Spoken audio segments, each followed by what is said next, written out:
standing up right now because I'm absolutely pissed off at this issue. In 2011, a month after Governor Snyder signed that bill that Alec talked about, Public Act 4, 2011, myself, Colonel Williams, who isn't on this panel, and everyone here, watched the governor smile when he actually gained his political hammer. That political hammer was used in over 900,000 households, voters, to silence their vote. All of them African Americans. If you measure the impact outside African Americans, and just talk about Michigan residents who vote, pay taxes, cut their lawns, and just want to have a good quality of life. That number expands to 1.2 million folks impacted by emergency management, who don't have a say in their local government, who don't know whether or not their sales tax, which our state calls as revenue, actually comes back home. And for the last 3 years, Governor Snyder has applauded at generating over $2 billion in surplus at our expense, because he needed a political hammer to do it. Now, I remember when this nerd was running for office, and he didn't want to talk about how he outsourced Gateway to China. They didn't want to talk about it. You know why? Because he knew that once he took office, that he would outsource your local government, he would outsource your voice, and every last public service that made money to someone outside of Michigan. Guess what? They couldn't find a person in Michigan to take the Detroit job. You know why? Because I'm so Detroit. Yeah. I'm so Detroit. Yeah. I couldn't sell out democracy. See? 70 years ago, this state and this community, right here on this soil, you go down 2 blocks and you'll see the arc of labor. And it's not complete. That's right. Because we still got to fight. That's right. Our nation went to war in the 1940s, and they leaned on Detroit to do so. That's right. American Axle. That's right. My father worked 32 years at Chrysler, right down the street at Jefferson North. They produced over 2 million Grand Cherokees right down the street. All right. And because of my father's hard work, I went to college in Michigan. Tell me. And because I'm so Detroit, I came back home in Michigan. All right. And let me just tell you something about the young people in this state. We leave because we know there's no opportunity here. That's right. Just last month, the Annie E. Casey Foundation found that Michigan was 44th out of 47 states for African American opportunity. You know why? Because 17% of the young people in this state that have my hue don't participate in the public education system. So it's deeper than emergency management. It's about the Educational Achievement Authority that creates a 2-tier education system.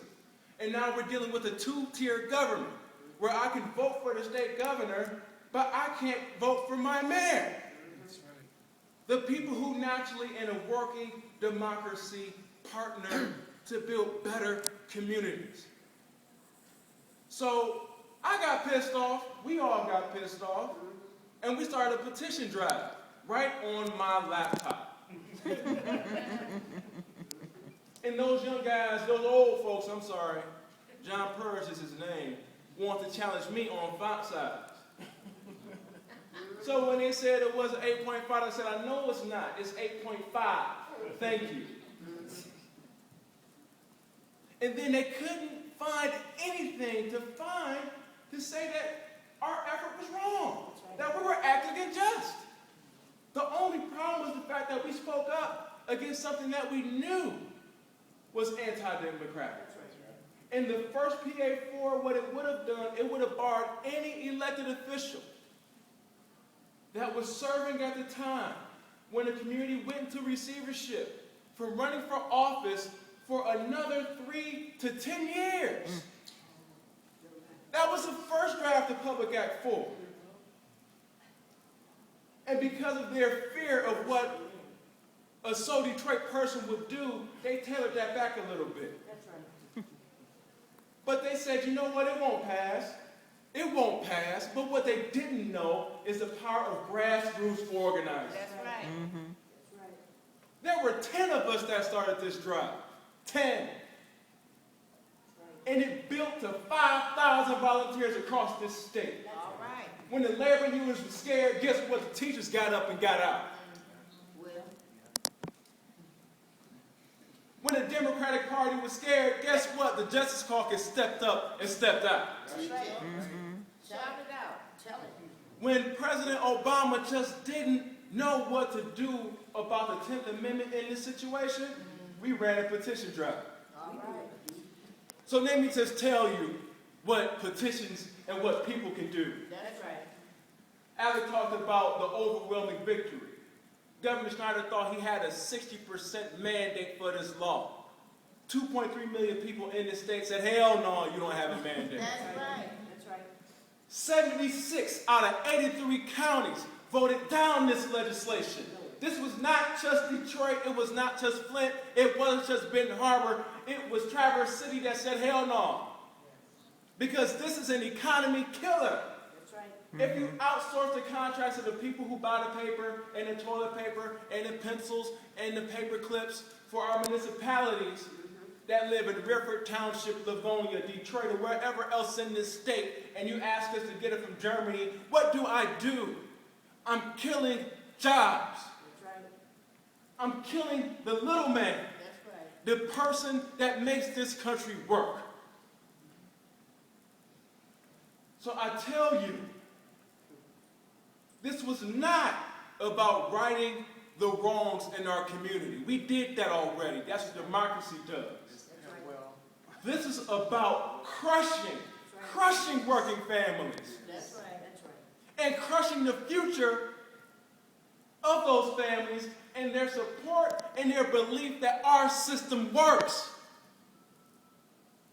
But they don't understand why you have an Arab summer, because they want what we have.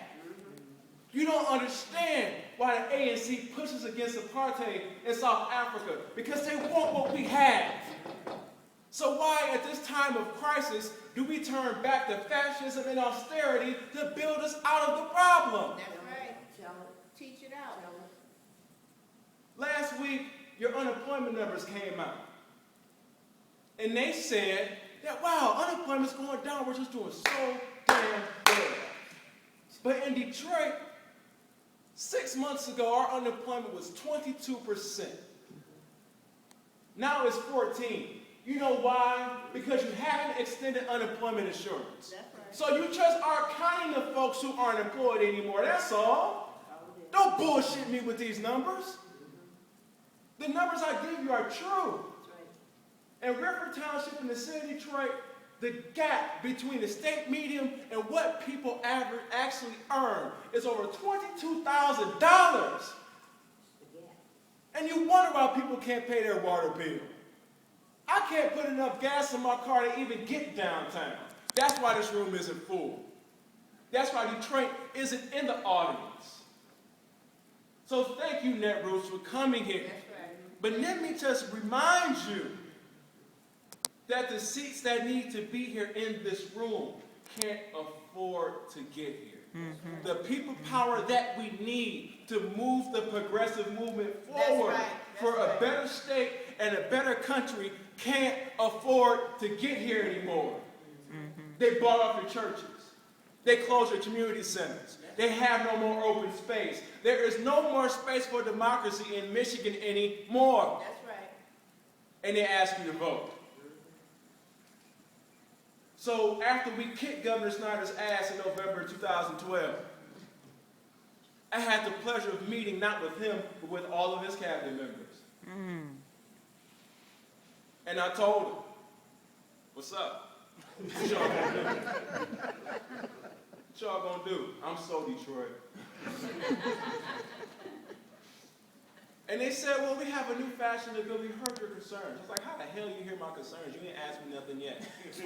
For what was it, 14 months? It was 14 some odd months? We kept asking for open meetings with the governor to discuss how we get out of these problems.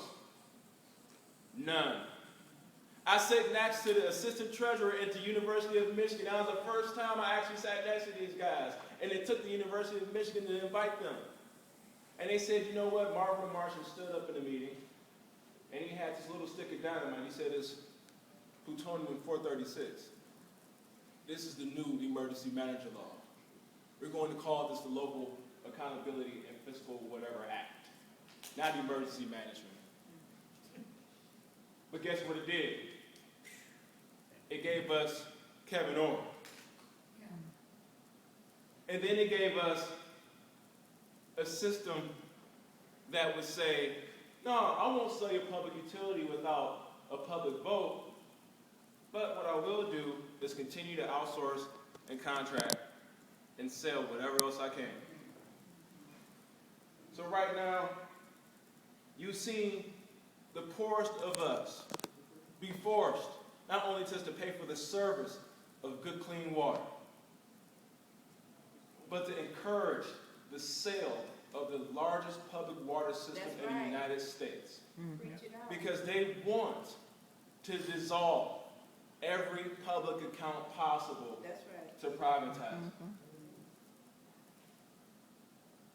So with that, I'm Brandon Jessup, CEO of Michigan Ford Urban Affairs Group, founder of the Michigan Board, and candidate to take